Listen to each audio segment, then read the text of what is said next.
আমার বাইকে প্রচুর পরিমাণে তেল খায়। এখন এই তেল খাওয়াটা কিভাবে বন্ধ করব? আর কত প্যাচ স্ক্রু টাইট দিলে আমার তেলের মাইলেজ আমি ভালো পাবো? তা এই বিষয়ে আলোচনা করব। আমাদের সাথে থাকবেন। শুরু থেকে শেষ পর্যন্ত রিভিউটা দেখবেন। আসসালামু আলাইকুম বন্ধুরা, কেমন আছেন? আলহামদুলিল্লাহ অনেক ভালো আছেন আশা করি। আমি Mohammad Tuhin Khan, bike servicing BD YouTube channel থেকে আজকে আপনাদের মাঝে আবার নতুন রিভিউ নিয়ে চলে আসলাম।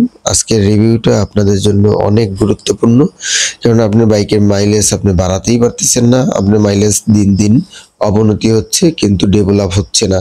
কেন ডেভেলপ হচ্ছে না? যে আপনার ভুলের কারণে আপনি মেনটেন করতে জানতেছেন না। যাই হোক, বেশি কথা বাড়াবো না।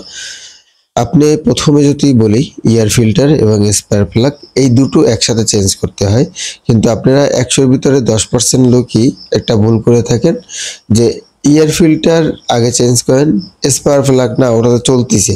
কিন্তু স্পার প্লাগ যে সমস্যা সেটা কিন্তু আপনি জানেন না। যে জানেন না বিধায় কিন্তু আপনার তেলের মাইলেজ ভালো পান না। এই জন্য কার্বোরেটরে গুতাগুতি করতে হয়।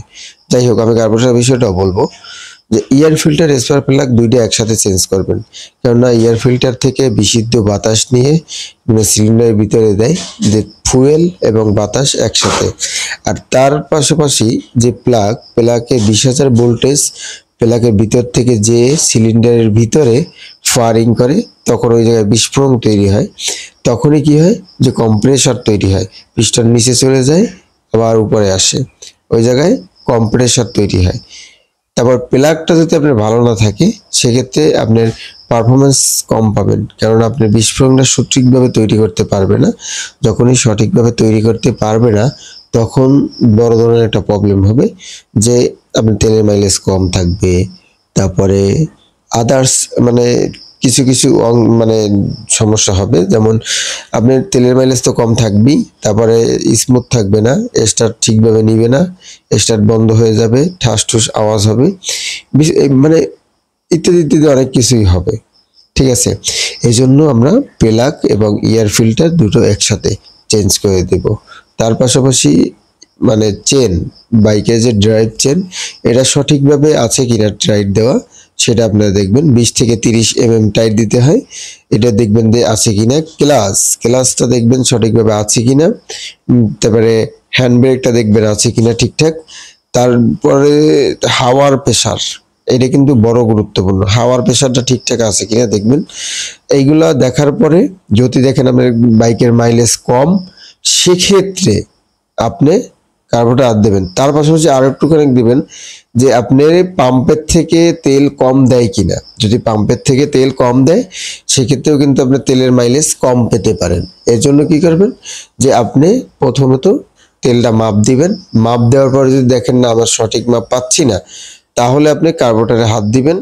আপনি ফুল স্ক্রু টাইট দিবেন। দেওয়ার পরে আপনি কি করবেন, যে ওইটারে 1 প্যাচ ঢিল দেবেন। প্রথমে 1 প্যাচ ঢিল দেবেন, তারপরে 1 কিলো চালাবেন। 1 কিলো চালানোর পরে দেখবেন যে আপনার প্লাগটা সাদা হয় কিনা।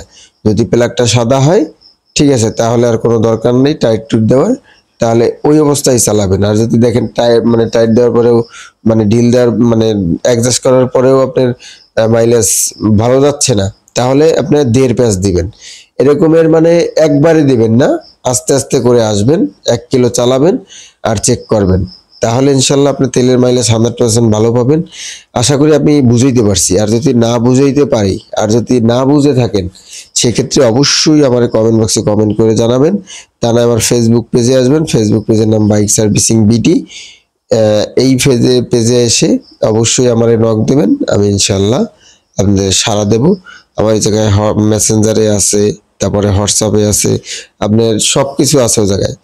ঠিক আছে, তাহলে ভিডিওটা যদি ভালো লাগে তাহলে আরো 10 জনকে শেয়ার করে দিবেন। আর আপনারা লাইক দিচ্ছেন না, এটা আমার খুব কষ্ট লাগতেছে। শেয়ার মানে কিছু কিছু মানুষ করতেছে, কিন্তু সবাই শেয়ার করতেছে না। এই জন্য সবার কাছেই রিকোয়েস্ট যে আপনি একটু শেয়ার করে দেবেন। আর সবসময়ের জন্য আমি পাশে আছি, যে কোনো বিষয় জানতে আমার লাগে যোগাযোগ করতে পারেন। তাহলে ভালো থাকেন। আসসালামু আলাইকুম।